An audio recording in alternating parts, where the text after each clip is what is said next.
सर्वसामान्यांच्या हक्काचा आवाज जागर जनस्थान। नाशिक महानगरपालिका साजरा करत आहेत स्वच्छतेचा हरित कुंभ। मित्रांनो, आज प्लास्टिकचा वापर हा आपल्या जीवनाचा अविभाज्य भाग झाला आहे, पण यामुळे पर्यावरणाला तर हानी होतेच, शिवाय आपल्या आरोग्यालाही याचा धोका होतो। प्राणी मात्रांचे, जलसाठ्यांचे, पर्यावरण व आरोग्याचे नुकसान होण्यापासून थांबवण्यासाठी प्लास्टिक पिशव्यांना नाही म्हणा, कापडी किंवा कागदी पिशव्यांचा वापर करा। आपल्या छोट्या बदलांमुळे मोठा फरक पडेल, शहरे स्वच्छ व सुंदर होतील। चला, प्लास्टिक मुक्त जीवनशैली स्वीकारूया आणि अस्वच्छतेवर मात करूया। नाशिक महानगरपालिका नाशिक तर्फे जनहितार्थ प्रसारित। वृंदावन हेल्थ फाउंडेशन ने मंगळूर येथील पुरातन विहिरींची साफसफाई केली आहे।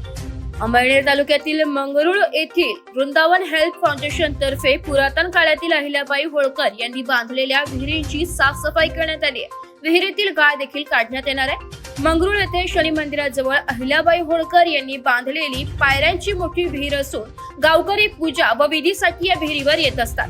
त्याचप्रमाणे जून ते ऑक्टोबर दरम्यान विहिरीला पाणी असल्याने मुले पोहण्याचा सराव करतात। पुरातन काळातील विहीर असल्याने विहिरीला महत्त्व आहे, मात्र आजूबाजूच्या झाडांमुळे विहिरीत घाण झाली होती। तसेच नारळ पूजेचे साहित्य विहिरीत फेकले असल्याने विहिरीत खूप कचरा देखील साचला होता।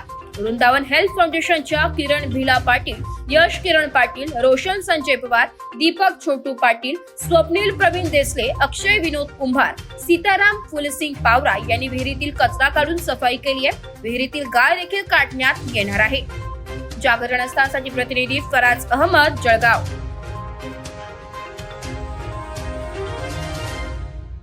नाशिक महानगरपालिकेच्या सार्वजनिक आरोग्य विभागाच्या वतीने जाहीर आवाहन। गुइलेन बॅरे सिंड्रोम अर्थात GBS ला घाबरू नका, पण दक्षता घ्या। पाणी उकळून प्या, स्वच्छ आणि ताजे अन्न सेवन करा। शिजलेले व न शिजलेले अन्न एकत्रित ठेवू नका। लक्षात ठेवा, अचानक पायात किंवा हातात कमजोरी किंवा लकवा, चालताना त्रास किंवा अशक्तपणा, बऱ्याच दिवसांपासून डायरिया अशी लक्षणे आढळल्यास त्वरित डॉक्टरांचा सल्ला घ्यावा व तात्काळ उपचार सुरू करावा। सार्वजनिक आरोग्य विभाग, मनपा नाशिक द्वारे जनहितार्थ प्रसारित।